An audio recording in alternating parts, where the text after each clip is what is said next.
We're officially recording, and I'm going to go ahead and start us. As people come in, I will keep letting them in. So welcome everyone. I'm so glad you're here. I know a lot of you, and I see a couple of new people. So you know this spiel. I say the same thing every week. So these are classes for the curious musician.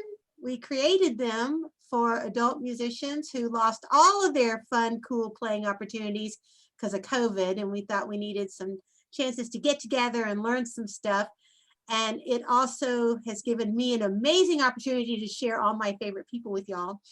And we did a series of 8 of these before Christmas. They all live on the Huffmaker Violins YouTube channel. If you have not checked out that first 8 series, it's amazing. The people are incredible. Go and watch them anytime. This time we are, 3 or 4 classes into our next series, and just a couple of housekeeping things. I should have this one up tomorrow evening or tomorrow afternoon, depends on when I can get it done. So if you missed some of it, if you want to share it with your friends that couldn't come, please do that. I'm going to keep you muted, but if Katie asks you questions or whatever, you can unmute yourself. You can raise your hand. If you have questions, throw them in the chat box. I will rudely interrupt her any chance I get to ask questions. Everyone knows I'm not really great at the whole technical computer thingy. So if I mess something up, I'll try and fix it as quickly as possible. And we just want to say thank you for coming. Huffmaker Violins was we are really enjoying doing these. So I don't know if there'll be a 3rd series of 8 things, but I kind of hope there will be. We'll see. So tonight's guest, this is so cool. So I always tell you all that I get to share all my favorite people with you. And tonight, Katie Otwell is with us. She is a remarkable violinist, and she's a great teacher. But she's also one of the kindest, coolest people you could ever meet. So she's going to share with us. We're going to talk about musical things, phrasing, shifting, all that good stuff that we need to get just a little bit better at to make beautiful music. So Katie, I'm going to turn it over to you. I'm going to change my view. So there you are. Okay. Yay. So welcome. Thank you for being here, sweetie. Thank you. Good to meet all of you. I know everybody's muted, but hello. Thank you for giving me some time this evening. It's a pleasure to do this masterclass teaching class. Anyway, anyhow, I just wanted to kind of start off with just feel free, like Anna said, feel free to interrupt at any point, any questions. I'd love to answer them when they're still fresh in your mind versus waiting. But the topic I wanted to start with tonight is the shifting and positions, and kind of my journey through that. When I think about shifting and positions, I guess I try to dissect it into something that is a little easier, a step-by-step process. I have my violin here, so I'll demonstrate some things. But the first thing I guess I see is positions. If you don't know your positions first, then I don't even try to do the shifting aspect of it. Okay. The position is knowing where on your instrument, whether it's cello or violin and viola, where things are located. And then the shifting is the goal of getting from one destination to another destination, hopefully the same way, and hopefully getting the correct pitch. I tell my students all the time, they'll shift to something and they'll miss the note. And I said, don't even worry about that, because your hand wasn't even in the right position. So even if you get one of the fingers in tune, you may not get other fingers in tune, kind of thing. So I remember I had a lesson with Almeda Vamus at Northwestern, and I played, I'm trying to remember, might have been Sibelius Violin Concerto for her. And she said, well, it's pretty good. She's like, I'm just curious, could you put your hand in 7th position for me? And I was like, well, of course I can. And then I realized, no, I don't actually know. And she said, how about 3rd? How about, 6th? And just on any string, she wanted me just to be able to drop a finger and to know the note and where I was. And I quickly realized that I was not so good at positions as I thought. So that was kind of my wake up call. So when I teach positions, first off, maybe you guys can just wave. Who all plays violin or viola? Okay. And then there's people I can't see, so I don't know. Okay. So basically, when I start teaching positions, my goal is to get rid of the shifting. Shifting is secondary. Figure out the position first, add shifting next. It's a bit of a different thing. So basically, I start obviously knowing where first position is. I'm going to turn my camera a little bit. Okay. And I know that might seem a little odd, but sometimes when you're going up into positions and coming back, some of the hardest things for some of my students is knowing where first position is. Okay, so if you have your hand set up for first position, then you can always come back to this and kind of maintain that hand throughout. So when I start, I'm just going to run through the positions. I actually just have my students pitch positions. We don't even bow them to begin with.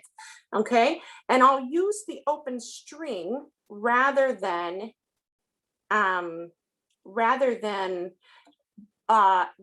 trying to go ahead and make that noiseless shift yet. So for instance, if I'm doing first to third, I'll stick one finger and then open third, right? Third, open, first. Okay. Now, second position is a half step away. Okay. And this is Anna, where the cello is going to be completely different. But and my goal is to teach my students so that if they were to become deaf tomorrow, which hopefully nobody will become, they can tell by feel where their positions are. Okay, so for me, yes. All right, so let me just ask you a really quick question, because on cello, we talk about positions being in relationship to the key you're in. So second position can be a whole step away or a half step away, depending on the key. Is it the same in violin and viola? That is a debatable topic. I teach all of the positions all in natural land, so to speak, excepting fifth position. That's the one I teach differently, because in fifth position, basically, it is the same as first position, one string removed. So for instance, when I go to fifth position on A, right? I want it to be the same note. So if regular one on E string is F sharp, then I want it to be the same thing up here, if that makes sense. And I've heard people discuss this, professors argue about this for hours, just about whether it's F sharp or F natural. So anyhow, I shift to all the natural notes. And then if I need a flat note, then I can just lean back with my finger to procure that. But that's a good question. So, all right. So if I'm going through the positions, again, I'm just going to pitch. I'm not going to even worry about the shifting part. And that's second. Second is a half step away. Okay. Third is when I'm very close to the instrument.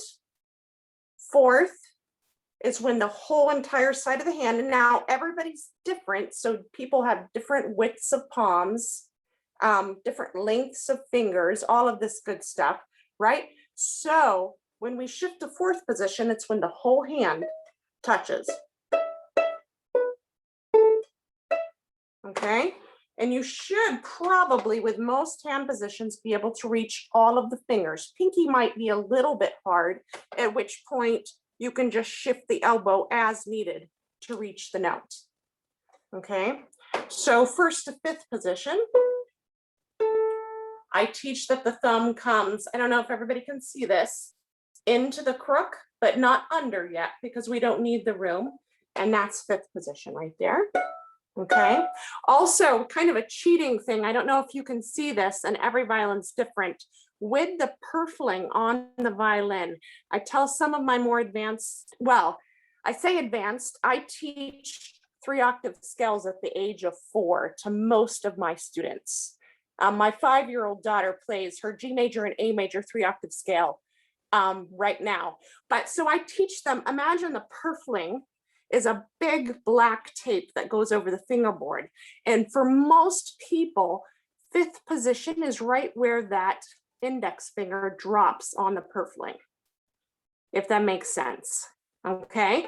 And again, like Anna asked earlier, I do teach, and you don't have to do this or even play this way. This is totally up to you. But I do teach that fifth position is the same as first. So you can think the exact same things. So I just want to jump in and tell our cellists and bass players, this is all the same for us with the exception of the numbers. So for us, when we go up to that crook on our instrument's fourth position, on the bass, I'm getting, yeah. So anyway, don't, for the lower strings people, don't get too worried about her number. The technique is all the same, the moving of the thumb and all that good stuff. So go ahead. Okay. Thank you. All right. So sixth position, and for most students, it's about the same. I put the thumb joint under the crook of the neck. And then at this point, you'll notice that you start touching. Let's see if I can show this at a different angle, different parts of the shoulder with your palm. And again, this is kind of up to your size hand. Okay. But when I go to sixth position, for instance, I can feel the bottom edge of my shoulder touch my palm right here. And so I go by feeling. Seventh position, I come to the pad of the thumb and I start to come up onto the ribs. And then I teach past seventh position, but I don't make all of my students know exactly where all the positions are past seventh. We just start climbing after that. So it's not exactly, okay, where's 13? Oh, it's right here.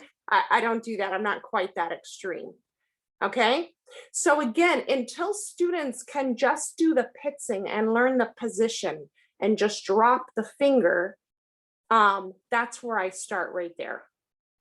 Okay. Because the goal for shifting is that you have a relaxed hand.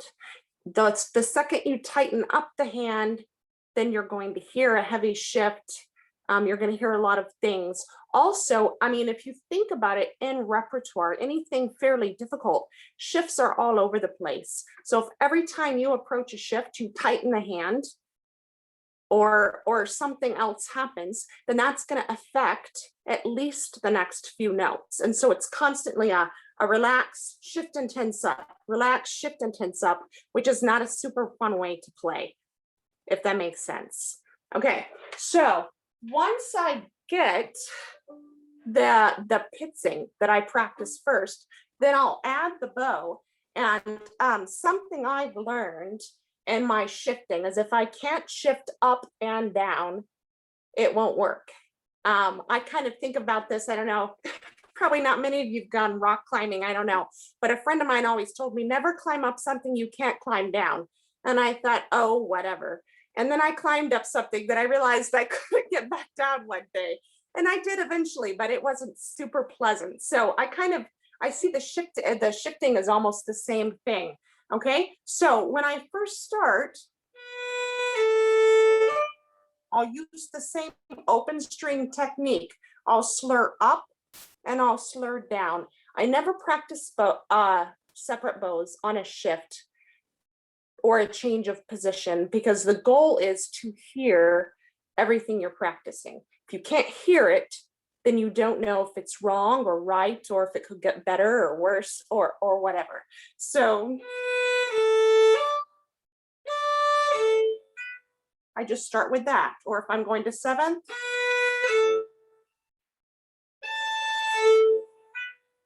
and I just take my time. For some of my little kids, they'll start with stoppy bows. And I know I said I don't stop, but if they have to, we'll go. And they take their time wiggling around, and then they drop the finger when they're ready. I wish you guys feel free to butt in, ask questions, disagree, any comments. So the question question is, what is the purpose of playing the open string at each end? Correct. I'm only playing the open string when I'm changing position. That way I don't have to focus on the shifting part of this until I get the position part. Okay, so once I get the position part, I mean, the second you add the bow, that adds a whole nother element of possible tension because now you're controlling two different hands simultaneously. Okay, so once I add the bow, then I go ahead and once you're comfortable with the bow and the open string, then I do what I call a harmonic shift, or some of my little kids like to rename it like a ghost shift, or you know, whatever, if it's near Halloween. And then I'll do it super slowly.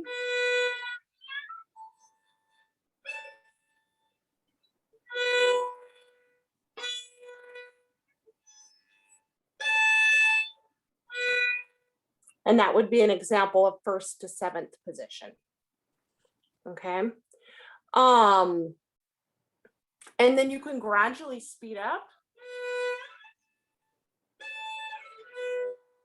or slow down as you need.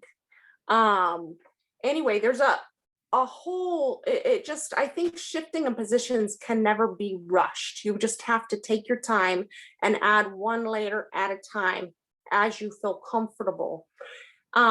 So I start with one-to-one shifts because I believe all shifts, if the one is not stable within its position, none of the other fingers are going to be ready to play. And it's sometimes like at the beginning of Saw Violin Concerto number 3, C sharp minor, I believe, and it jumps up and it plays one note in the upper position, then it comes back. Sometimes it's okay to just kind of plop and get the note and come back down, but if you're going to have to play up there, your whole hand needs to be in that position. So eventually, as we evolve, then I start dropping other fingers. So for instance, could I go from first to third? Sorry. And add a low 2. Or could I add a 3? And I'll practice going from 1 to 1 and then adding a higher finger. Does that make? Yeah. Question, are you keeping your fingers down when you're shifting? Or are you picking up the fingers? That's a good question. I was getting to that. Thank you. Okay. So it's really important when you shift that, and that's why I call it a harmonic shift or a very light finger shift, however you want to explain it, that you lift the finger when you change locations. Some people, I've heard it explained kind of like an airplane, like you kind of lift off and then come down.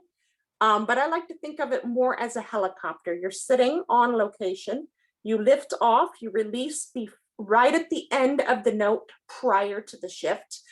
You lift up so that you can actually see, you know, light underneath your finger. So here's the note, you lift up, you shift that way, and then you land once you're over the correct position. Okay. And so when I'm doing the harmonic, that's literally, you know how you play a harmonic? You barely touch the string. That's how I'm changing locations. I will say it's super important that you know what the pitches are. So you can sing in your head, okay, if I want to go to 6th position on A string, bum, bum, you know what the note is before you go. That seems to be half the battle. Somehow your brain just helps you get to the right location if you know what the pitch is. There's an exercise, if you feel any, it's kind of a weird exercise, but it's one I have my students do, especially if you have any neck tension or just, I mean, the position move, it's super important that your shoulder moves and your elbow initiates the shift, especially if it's something where you have to come around the shoulder. So on some of my students, I'll have them practice a very simple exercise where they're on E and A string and they kind of just pitch the E and the A in first position. And they make sure they get all the way down low into the fingers, right into first position.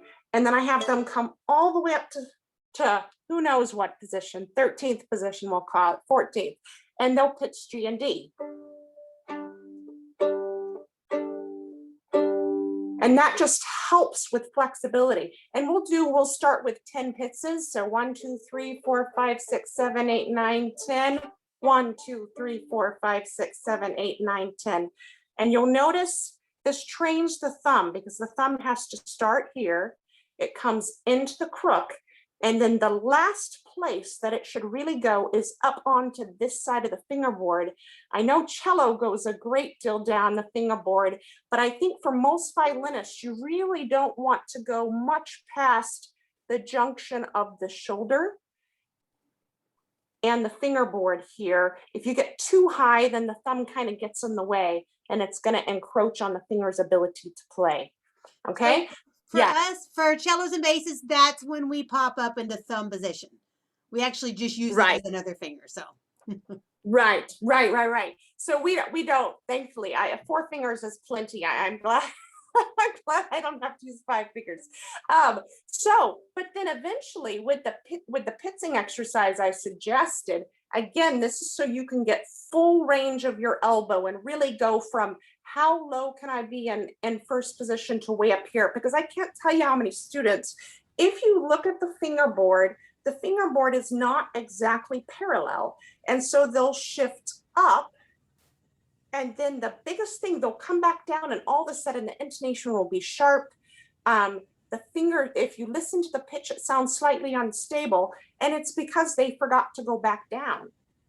The fingers are still high. They're still the same height as 6th position or 5th position. So it's super important when you shift back that it's not just back, it's also down. Do you see where my palm location is? It's literally coming almost underneath, and I'm able to literally just kind of hang from the tips of my fingers and get a nice flat fingering for 1st through 4th positions.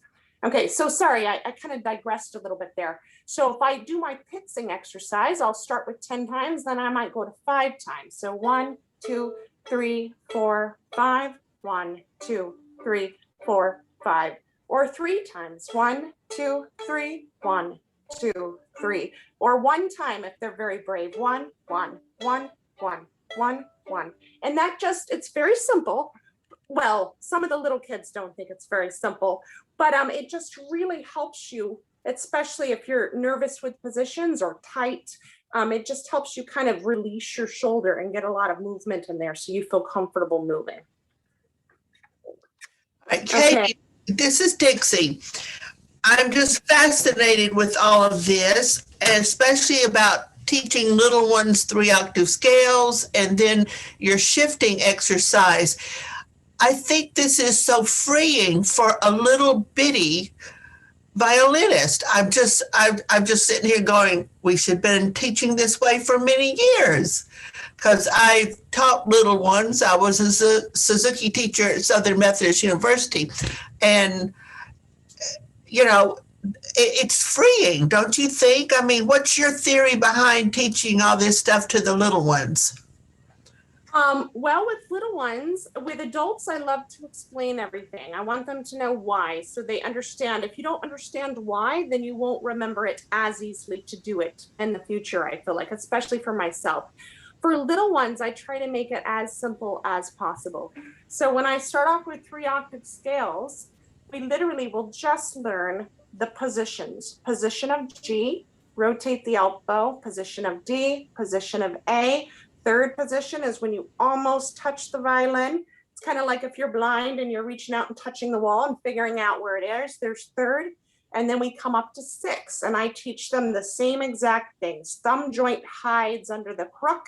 You feel the bottom of the shoulder, and they always look for the purfling and imagine a little tape up there, and they drop their finger. And then we go back. So we just do positions only until they're comfortable moving up and down the violin in the same positions through which you have to travel for a 3-octave scale. And then we gradually add the fingering. A lot of them don't know all the notes. They know notes, but they don't understand necessarily B natural is a high 2, C natural is a regular 3. And so I'll just touch them. You tell them who touches. 2 and 3 touch, rotate elbow, 2 and 3 touch, rotate elbow, 1 and 2 touch, shift to third, that's when you barely touch, 3 and 4 touch, 2 and 3 touch, 3 and 4 touch. And we'll go through that and just very slowly, one step at a time, build our ladder. That's what my little Rachel called it when she was 3.5. She called it her little ladder. And we just learned how to climb up the ladder first. And then eventually we learned to come back down. Wow, you are an amazing teacher. No, I think I've had a lot of things I've struggled with. And so I realized children and adults, we don't have as much. I feel like the more, I don't know, it seems like we should have more time because we have all these devices to make everything fast. And it seems like we have less time. I have my 3 girls and I'll get up at 6:30 in the morning to practice, but I have about 2.5 hours to do what should take 8 hours, and I don't have 8 hours. So how can I simplify and do everything to the best of my ability? And so the way I try to do that is get the least amount of tension possible, because all that negative tension just distracts from your ability to play. So it seems to me that, because I was actually going to ask you about fear, because so many of us are scared of shifting. And a lot of my adult students talk about that. They're like, okay, I'm happy in first position. Why? So it seems to me like that approach takes away a lot of fear. That's my goal. The whole open string approach, and it's kind of annoying to a certain extent, especially if you're an adult and you're used to kind of listening for the shift, and that helps you find the note.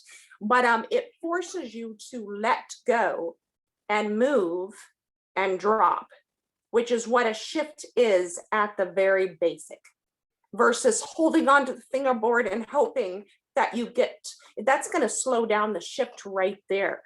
I will say, as far as changing positions, I have been learning with a good friend of mine. I think you guys have actually seen him. He talked about bows, Raymond. He's been helping me out with some things, a wonderful, wonderful teacher. But I used to think shifts all had to be fast. The faster, the better. Go as fast as you can. Maybe nobody will notice. And I discovered it's all about go as slowly as you can. Just because something is fast doesn't mean that you want to do a fast shift. Take your time on your shifts. Take your time to find the right position. One of my favorite books, once I've run through with all of my students, you can practice. I mostly just practice on A. E is about the same. G is quite a bit different. So I think A and D, they're kind of neutral land, so to speak. So I'll practice 1 to low 2 shifts, 1 to 2 shifts, 1 to 3 shifts, 1 to high 3 shifts, 1 to 4 shifts. Again, I can't stress enough, keep your hand position the same, because if one day you look like this, then you're going to bump into third position a lot sooner than you should. If another time, I have some students who love to keep the 4, like back over here where there's no strings. So they're not going to hit 4th position until they're almost in 6th position. So it's super important to find first position. And I know that sounds silly, but that's why I always start off in first position. And then I find all my positions and keep going back to first. Then if you want to practice 2nd to 7th or 3rd to 6th, you can mix it up in any way you so choose. So another pattern I like to practice is 3 to 1 shifts. I'll run through all my positions from starting with the 3 and then 2, because those are the shifts I think you find the most often in repertoire. 3 to 1, 2 to 1, and 1 to 1. Again, you have to know the 1 to 1s before you add any other fingers. Any other questions on that? Which book do you use? Do you have a book you use to teach for shifting? Yes. I work just as I said, and then I love this book right here, running through this. It takes some time. Some of my some of my who are not quite ready for some of the higher positions will just do some of these exercises, just doing the first to third or the second and fourth, and we'll go through just A string and D string because those are easier. And then I'll come back and gradually add G string and some of the higher positions that are a little bit more aggressive and a little less comfortable.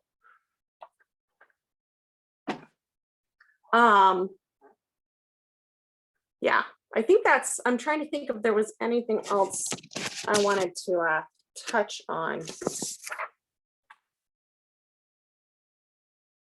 I think that was it. Any other questions on that?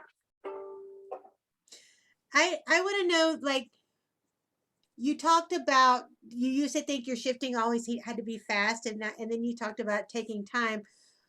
In terms of phrasing, how do you make that shift a part of your phrase? I'm getting the good stuff here. Yeah, that is. As far as in the phrase, we're gonna get to phrasing here in a minute. Well, I think most shifts should be inaudible, so you won't hear them unless you choose to hear them. And then there's then there may be a shift where you want to kind of to make a point. You might want to slide on it, but you want to first learn it silently. So in phrasing, it would completely depend upon the piece, I think, if that makes any sense. I don't know if I've answered that question. Looks like Isla, maybe, I'm not sure, has her hand up. It's Ayla. Ayla, okay. I was thinking about, what if you were in a situation where where in the piece it says that you have to shift while doing triplets, then would you have to do it? Would you have to keep doing it fast? Would you have to keep it slowed down, or would you still have to take your time? Okay, that's a good question. Anytime you're having problems with a shift, slow down. Slow down until you're at a speed that you can actually do it correctly. Does that make sense? Okay, because what you have to remember within a shift is you have to play the note. You have to release the finger at the very end of the note. You have to move, and then you have to drop the finger. So if you're going at a speed where you can't think through all of that, go slower. Okay, so Okay. if I have something, I'm trying to think of one from this Sefchik book, but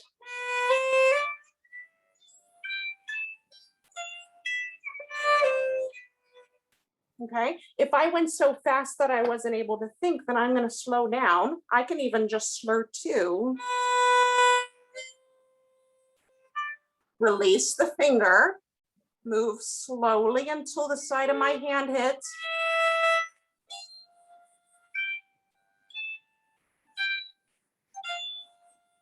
Again, release the finger. So you're seeing the note, you're releasing right before you shift, waiting until the finger gets there, and then dropping it. Does that kind of answer your question? If you can think through the shift and you can get all of your points that make it sound the least possible, then you speed up, but not until you've done it slow enough to actually get it first. Okay, that makes sense. That makes sense? Cool, good question.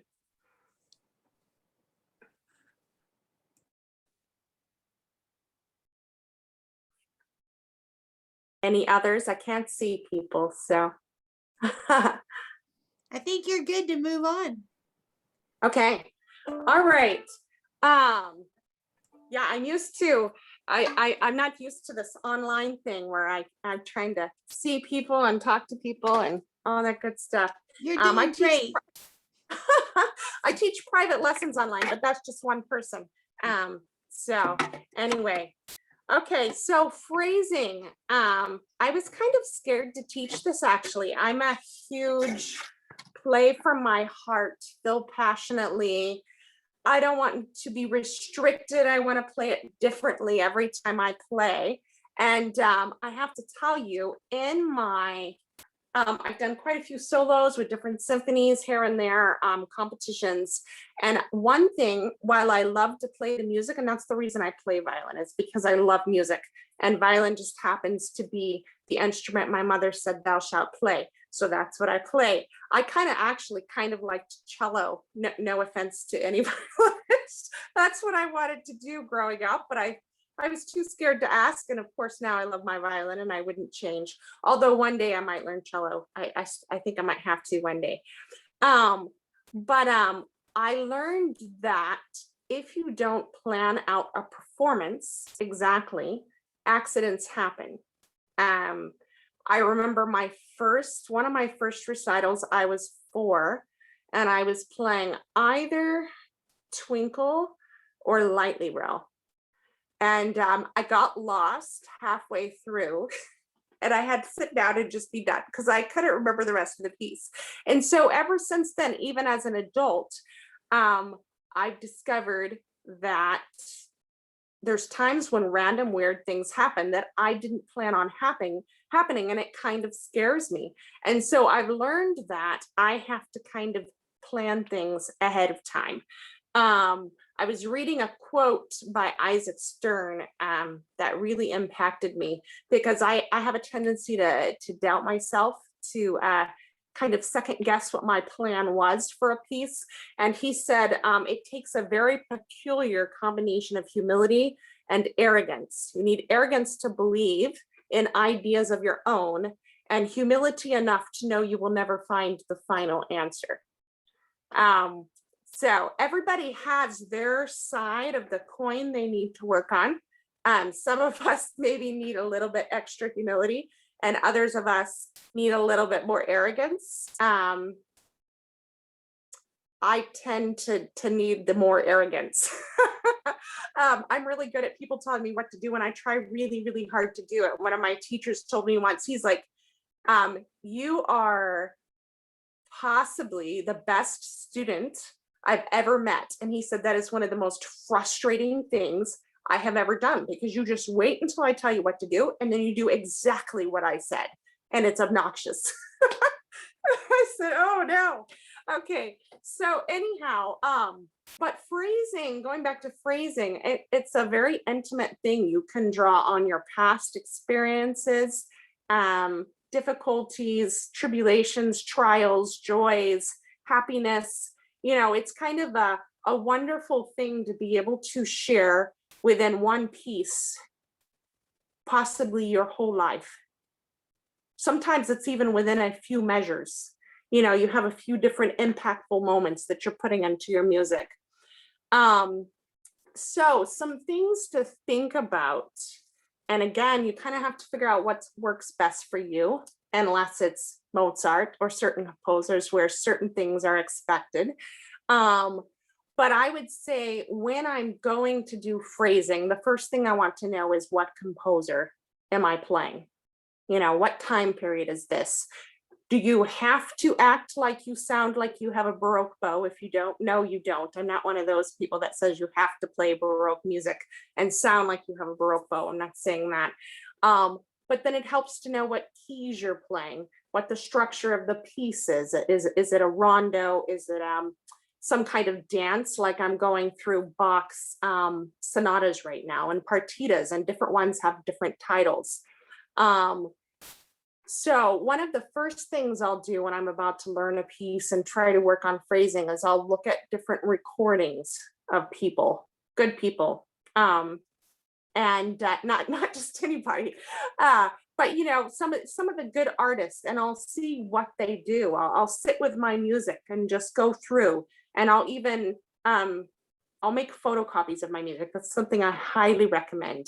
Make lots and lots of photocopies of the music, so that you can mark in things as you study your music. So when I go through with these good artists, I'll kind of say, okay, she did piano or he did forte, and I'll even watch the way they use their bow. For instance, the way they do positions, how they slide into a note or they don't slide into a note. And I'll just kind of start with that. I don't want to just copy that person, but at least that gives me a basis, gives me some format for phrasing. Sorry, my mouth is dry and I have ice. Okay. So then the next thing I'll do when I'm looking at music as far as phrasing is I'll look at the punctuation. Okay. By punctuation, I'll look at the rest. Basically, I see as punctuation. I'm a huge reader. I love books. And so I imagine certain notes as types of grammar. So where is the verb? Where's the action part of this sentence or this phrase? I don't know if anybody sings. I don't really, but I use singing as a technique to figuring out phrases. I'll sing a phrase. Where did I breathe? You know, and I'll put in little commas or slashes to mark where the phrases are.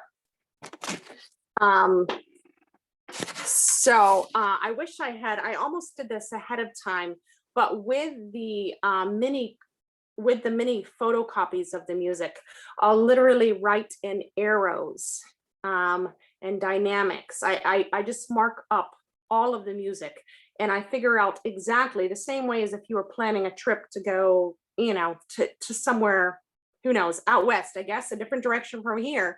And I would plan each road, not just use Waze and have it tell me where to go, but plan out each road that I wanted to travel on. And that's kind of how I do the phrasing. If you think about something when you're playing, you're going to have a better message, if that makes sense. So sometimes that's an event in my life. Sometimes that's a color like blue, purple, green. Sometimes that's scenery, something I've driven by, and I put that in the music. There's some different ideas for I mean, just some of the common ideas as far as phrasing is when the notes go up, they get higher, you can get louder. When they come down, you can get softer. There's things where you have to kind of look, see if there's a slur, and then you might have to save the bow or use the bow depending upon what you're trying to accomplish. There's of course the options of being closer to the fingerboard or closer to the bridge, which can cause a different timbre, a different texture of tone.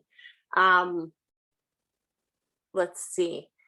Another way, you can use a faster or slower bow. That's pretty simple. You can add vibrato, you can add different articulations, all those good things. I thought perhaps it would be helpful if I did a little bit of something I'm working on right now. I just don't want to sing for you guys. Hey, Katie. Yes. Before you do that, can you, let's see if we can turn your original sound on, because otherwise it's chopping off all your sound. So Okay. do you have your set? Can you click on settings?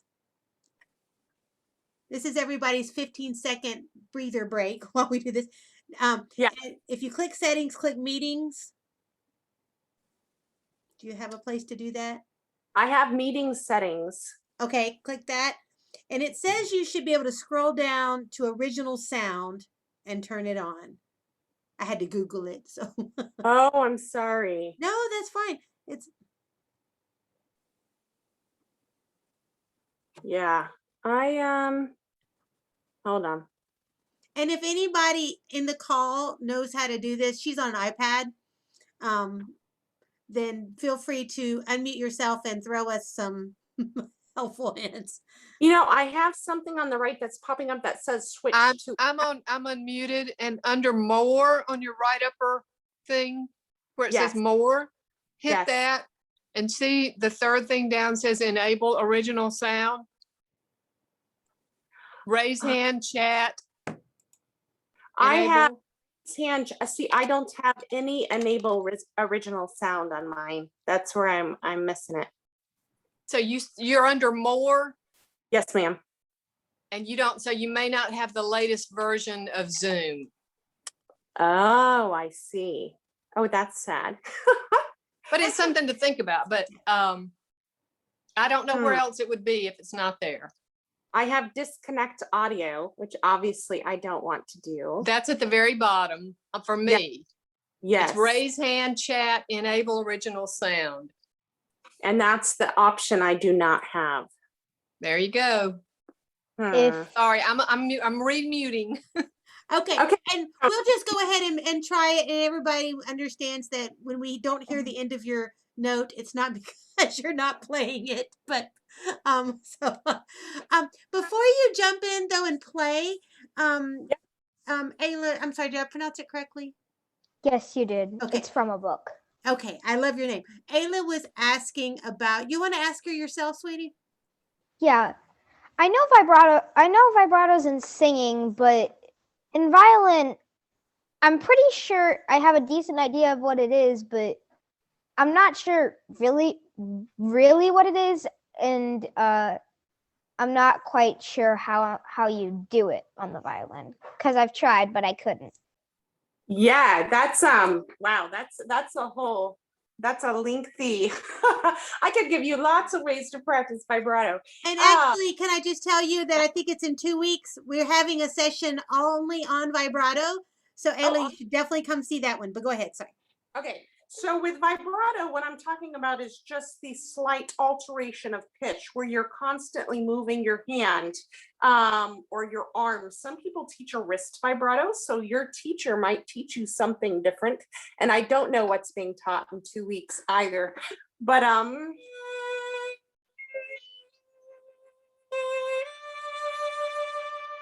see how I'm just moving my hand and it causes the pitch just to alter slightly. That's what I mean when I say vibrato. Okay. Oh, I thought you had to use the bow in a different way, but it's just the fingering. It's just how you move your hand to make the note, the fingering a bit different. Yeah. Okay, I understand that. No worries. Good question. Okay. So, what I was actually going to do is do a little bit of unaccompanied Bach, which is my nemesis. I always get very frustrated with him. And it takes me about 4 or 5 weeks to figure out what in the world I'm going to do with his phrasing, and how with me, romantic music is something that's a lot easier because it's a little bit more forthright. It connects to my heart a little bit faster. Bach, he and I have to struggle a bit. But what I was thinking of is, I'm sure you'll recognize it.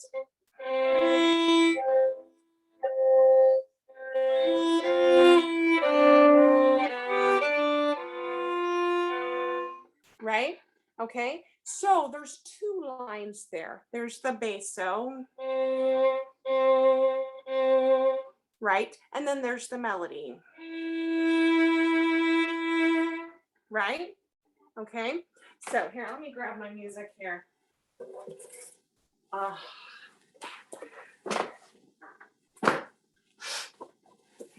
And so when I'm working with a piece, especially something with double stops, you want to figure out where the melody is and play that first, and just listen.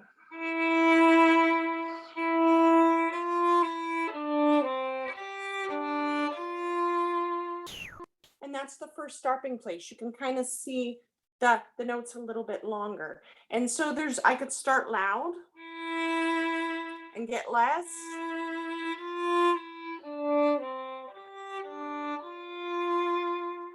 Right? Or I could decide to start soft and get louder.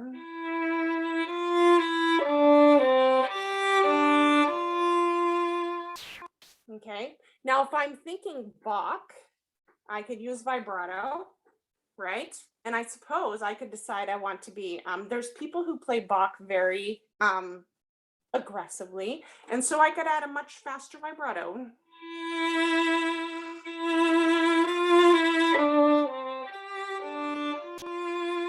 But that's more Sibelius or something. That's not Bach.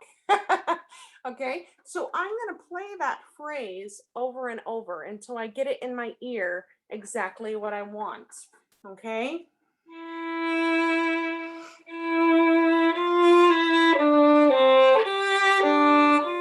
And I I think the G is the most important. And so I'm going to mark my music. I'm kind of embarrassed to actually show my music. So much for my photocopies, but I mark a lot of stuff in my music. I plan exactly what I want, and I guess I don't show my teacher my music very often because I have it memorized.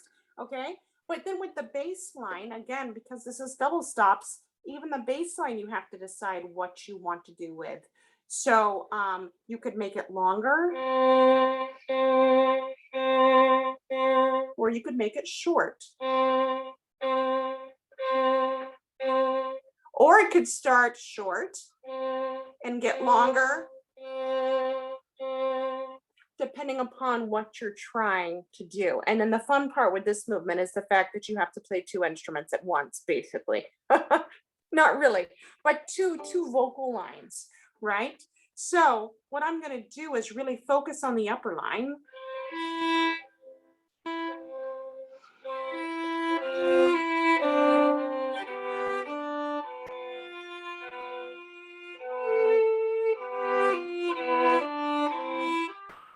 And build.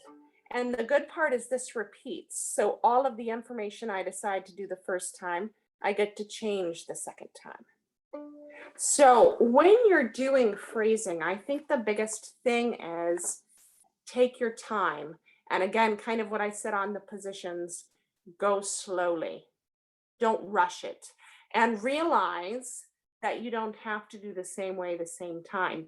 You can decide one day, okay, I want this phrase to go from piano to mezzo forte. And the next day you might decide, no, I really want it to go from mezzo forte to piano.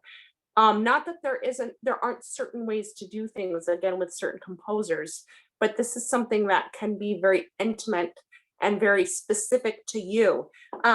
My sister and I are actually working on some of the same things, and we've performed for each other. And I've been interested to see how differently we play the same exact information, or sorry, the same exact notes, because we're two very different people with very different personalities, albeit we're sisters. And so she'll play a Bach fugue a certain way, and I will play it completely differently, just because we have a different idea of where the phrase is, where the most important note of the phrase is. So can you talk about that in terms of how, in terms of a student being able to trust that their opinion and how to do it is okay and is right? Right. Well, student being what age would you say? So the people play on this call for the most part, except for our sweet Ayla, because so a lot of adults I talk to, they maybe don't trust that they have the technique, or they don't trust they've played long enough to be able to have that voice that you're talking about having. Right. I get that. Part of it, I think, is that's kind of a double-edged sword, so to speak, because if you don't trust that the decisions you made for yourself are correct, then when you go to perform, nobody's going to hear it. I played recently in a lesson, and I started out with a comment that pretty much said, well, I'm sure you'll hear what's wrong with it when I play it for you. And that was not a wise thing to say, because when you start with that idea in your head, that's the only thing the person can hear. You know, I played a Brahms, I soloed on the Brahms violin concerto. And this is kind of a not funny story at all, but I chose a wrong wardrobe choice. It was a poor decision on my part. And at the very beginning of the bum, ba-dum, bum, bum, my dress on this side went conk. And I could hear everybody behind me go, and so therefore, for the next part of the piece, okay, because I had not planned If you plan the phrasing, that helps you with memory. It's amazing because it's almost like you have a walk through, okay, this part is in D minor and this is how I'm going to play it. And this part is in G major. And these are the techniques I'm going to use. But because I had not planned at that point in my life, I ended up coming in on an entrance, a half step out of tune on the wrong note. I started at the end of the piece and I did this horrible modulation thing, which my teacher at that point still loves to play that video for me when I go to his house.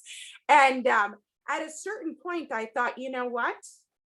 I either have something to say or I don't. I can either leave the stage or I can play this, and I don't care if the rest of the dress disappears. I'm going to play well. And that's where you could see a switch in my head and in my playing. And until that point, I was very nervous, very unstable. And I kind of got a little bit angry. It was a little bit of an angry Brahms, but the rest of it finished really well. So I think part of the battle is, if you've planned it out, that's really what you believe. It isn't just a random feeling. I think I'll be forte here today, but tomorrow, maybe I'll play piano. You need to plan exactly what you're going to do and do the repetitions so that you can really get a point across. If I think that the key of D major should always have a certain speed of vibrato and a certain speed of bow, and I think I should be closer to the bridge or closer to the fingerboard, then do it that way each time. Does that make sense? Okay, so if you divided your piece, for instance, into 5 paragraphs, again, excuse my grammar analogies here, okay, I'll write out an index card for each part of that piece of how I'm going to change things with my bow, whether it's, again, fingerboard, bridge, side of the hair, flat hair. I don't like to change bow weight. I'm not a believer in that. I don't lighten the bow or make the bow heavier. That creates some difficulties in the shoulder and the bow arm. But there's ways to just change the location to create a completely different noise on the violin. Yes, Eva. Never mind. Are you sure? I was gonna ask a question, but then I decided it wasn't exactly the smartest question, so I just decided to forget about it. Oh, okay. It's fine. It's fine. Okay. So, yeah, that's what I think too. All questions are smart. Yeah. So I don't know if that answered the question, Anna, but I would just do it, because if you can do it with firmness, then you'll be good. One thing I do love to do in phrasing, because there are so many repetitions, like in Mozart or something like at the beginning of the Bach, for instance. The first time I've decided I'm going to keep the bass note fairly short, and I'm just kind of give an introduction to the piece and just basic vibrato.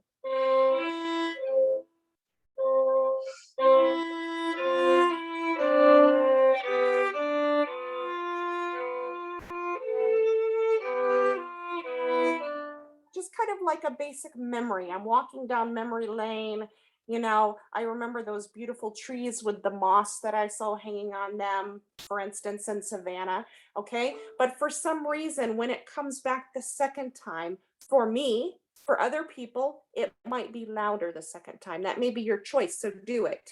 But for me, I think it's even more reclusive, even more sad, because as I've gone through the phrase, sorry, I'm reading these little things up here, chat box message. So the second time I'm going to go onto the side of the hair, closer to the fingerboard, and almost use no vibrato to create the feeling of losing a little bit of the passion.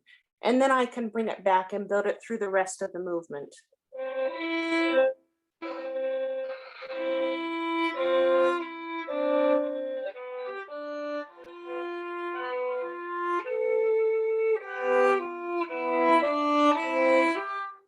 And it's going to be a lighter, more reclusive kind of mode, if that makes sense. Another way I learned how to do phrasing is I took with a particular individual. I studied with my mom all growing up, who and with another teacher as well, who it believed that everything had to be exactly as they said.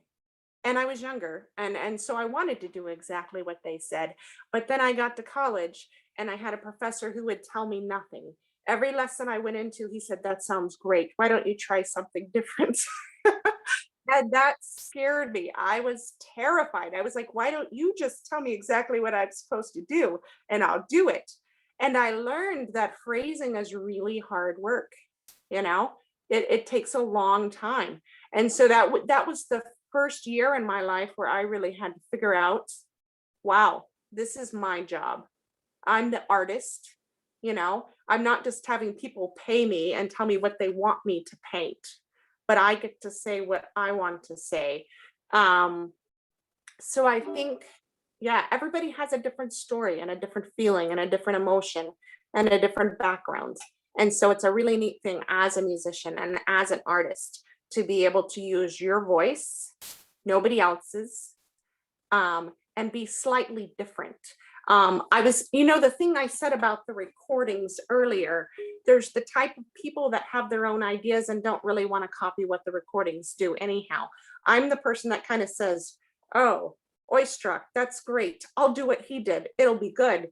So I've actually, for myself, if I know the piece well, I won't listen to recordings until I've sat down with paper and a pencil and I've marked out exactly what I want to happen in the piece first.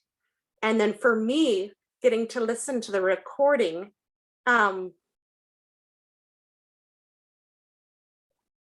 like making your own. No, I don't make my own song. It's just I'll take whatever my music is, whether it's Bach or Mozart, and I'll plan out exactly how I'm going to play it first. And then once I'm done, I listen to the recording. Yes. Actually, I think of it as like reading the book before you watch the movie versions. There we go.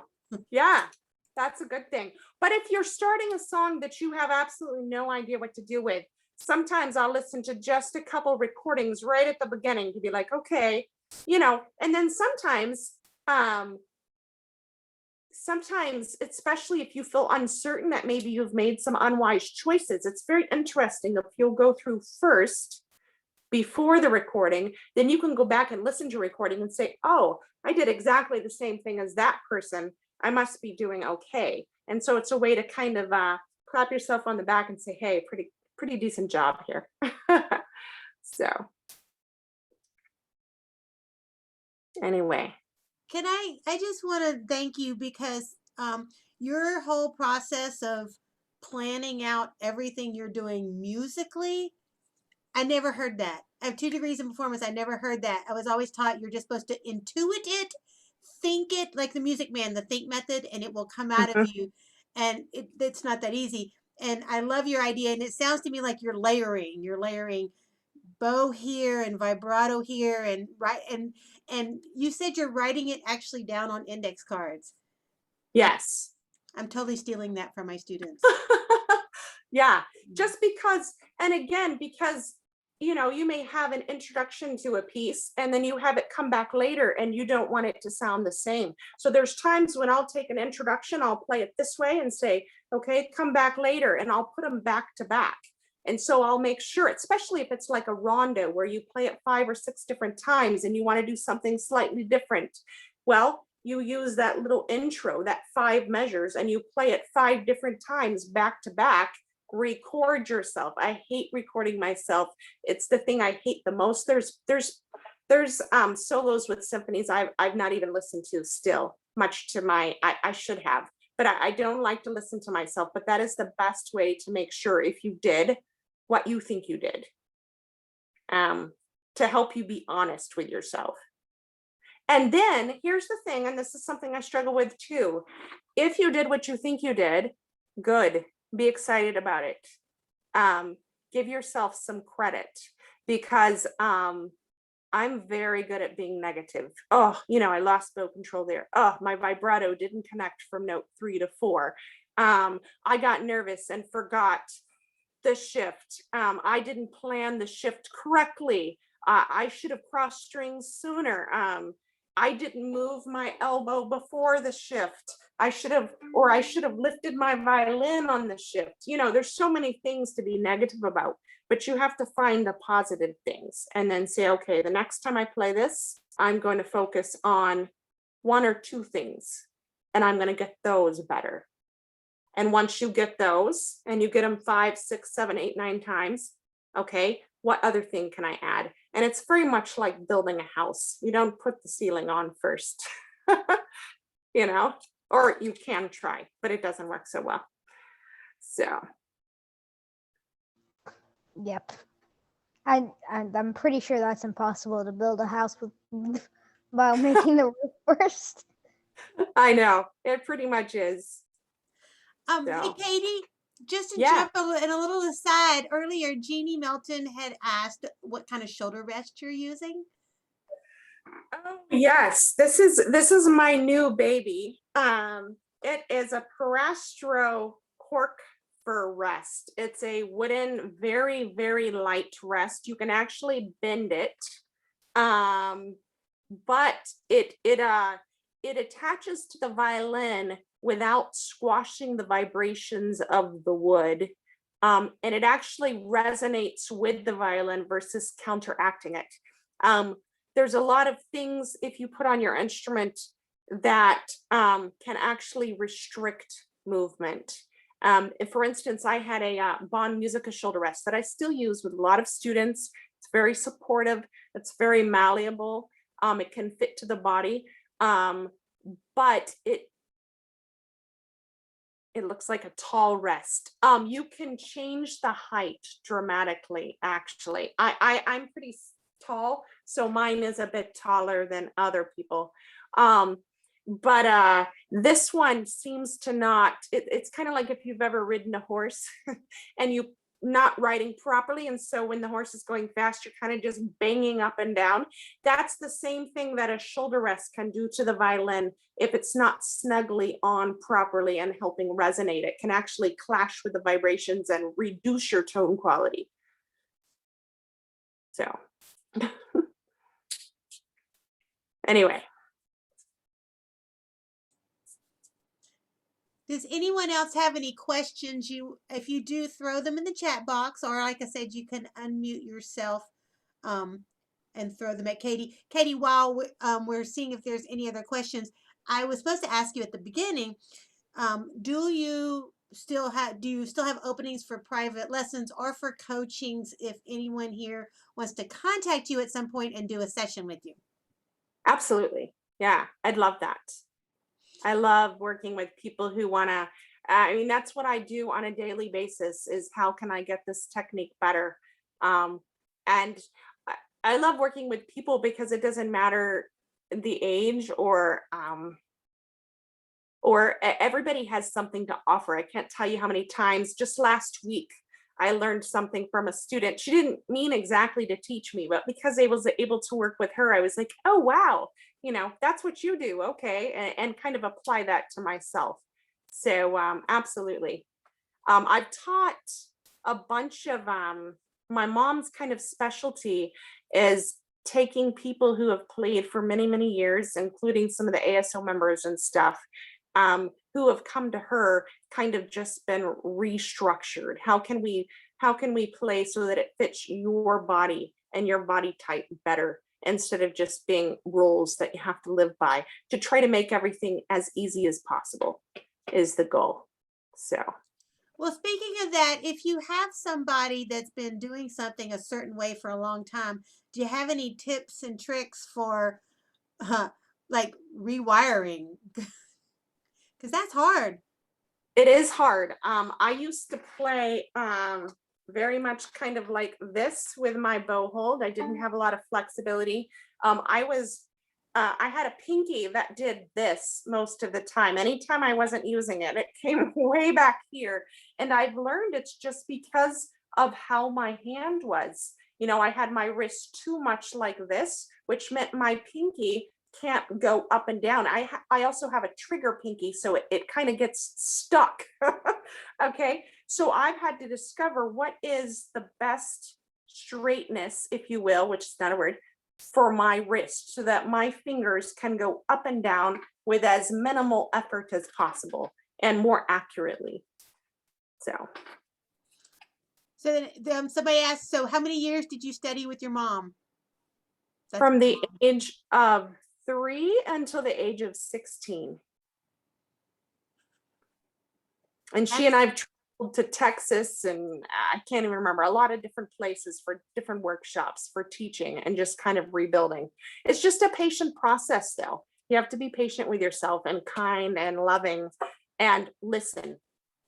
Listen, I was telling a student that today, listen, what is it that you like? What is it that you don't like? And then disassemble it. Why did you not like it? Well, I didn't like the fact that my shift was heavy and I could hear it. Okay, you know, and kind of take one step at a time. And talk to yourself out loud. It's kind of weird, but do it, it helps. So. I just want to say how much I appreciate the fact that you've mentioned repeatedly that even though you are full-on professional, soloing with symphonies, you know, you're pretty much there up at the top, but that you still take lessons and you're still studying and you're still learning. That I personally find that really inspiring. That's been something I have 3 girls and my time is very limited. I think it came from probably a non-inspiring place because I was very negative about my playing and I came really close to quitting so many times. So for me, wherever I've been, whether I moved to Ohio and I contacted people in Detroit Symphony and I looked up their resumes and I discovered the principal's second was an amazing violinist and I begged him to teach me. So he taught me for a while. And I find wherever you go, there's usually somebody that you can kind of click with. And I'll be like, okay, so what do you want to hear? Come back next week with Glazunov Violin Concerto memorized. Okay, you got it. You know, it just gives me a destination, something to work on.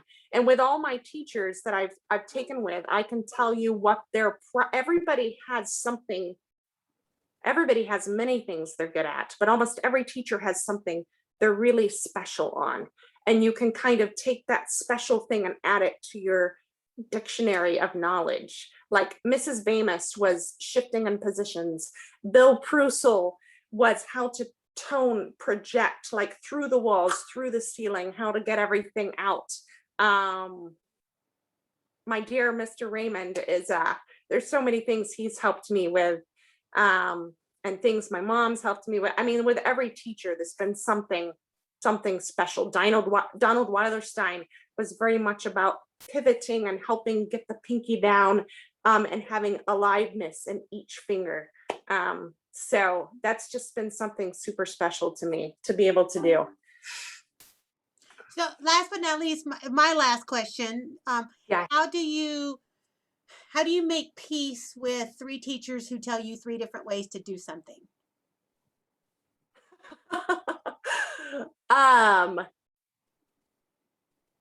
Yes. I think you have to find the way that works the best for you. And I have yet to have a teacher who tries to change you if it works well. They only try to change you usually if you kind of sound horrible. And then they try to change you. I had a Russian professor and I played for him one time and he's like, Katie. And I was like, I know, it was bad. And so he went through his little Russian dictionary of all the English words he didn't know so well, of how bad it was. And then we worked on it and we made it better. You know, just the music is a joy and it's a learning experience. And you just, again, you have to be very, very patient and find what works best for you. So. Well, I think this has been amazing, and I don't think you can hear everybody because they're muted, but I think everybody is clapping. Oh, My mom sent a message that said you were amazing. So Thank you. I feel like it's kind of a hard thing to do when you're not having instruments and working together. So I'm so happy that you guys are putting these classes on. That's phenomenal. I feel like I rushed through information that I hope it made sense. So any questions or text or emails, anything, I'd be happy to answer further to anyone, if I could help with So that. if you guys have questions for her, feel free to email me at the shop. I will forward it straight to her. So as you can tell from the last hour and a half almost, Katie, you're amazingly generous with your knowledge. And so so you guys please don't hesitate to reach out. We'll make sure she gets the messages. So you're getting all these thank yous down the side of the chat. As if anyone else has anything else you want to throw in there, do that. I want to just jump in and say next Thursday, 7:30, same bat time, same bat channel.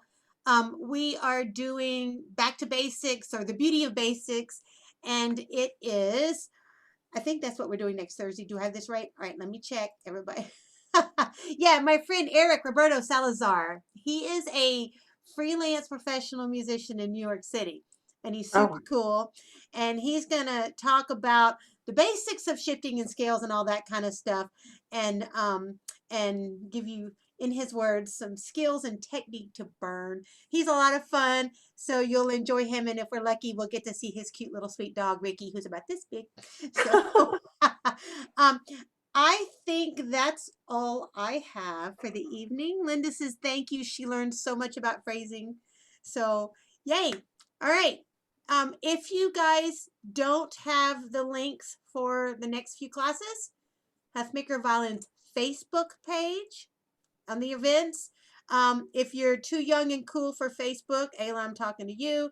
Holler at me at Huffmaker Violins and I'll make sure to give you the link so you can have them. Sound good? Thank y'all so much. I appreciate it. All right.